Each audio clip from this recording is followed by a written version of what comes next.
ये भी बड़ा खूबसूरत मौजज़ा इस बेटे की जिंदगी में हुआ है। और ये मौजज़ा किसने किया?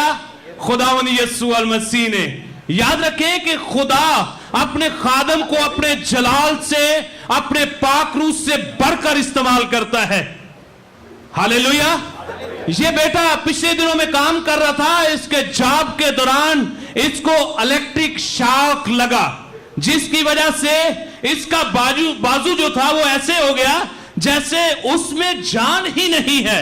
ये कोई भी चीज उठा नहीं सकता था, कोई काम कर नहीं सकता था और बाजू के अंदर पेन थी। लेकिन ये कह रहा है कि जब मैं पास्टर साहब के पास आया तो पास्टर साहब ने जब हीलिंग प्रेयर से इसको ब्लेस किया तो वो ब्लड जो कलवरी के मकाम से बहा और जिसकी तस्दीक पौलुस रसूल करता है कि उसके खून बहाने के वसीला से हमने क्या पाई, हमने क्या पाई, हमने क्या पाई।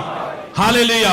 उस ब्लड के वसीला दे खुदा ने इसके बाजू को तकवीयत बख्शी। Hallelujah, hallelujah, hallelujah, hallelujah.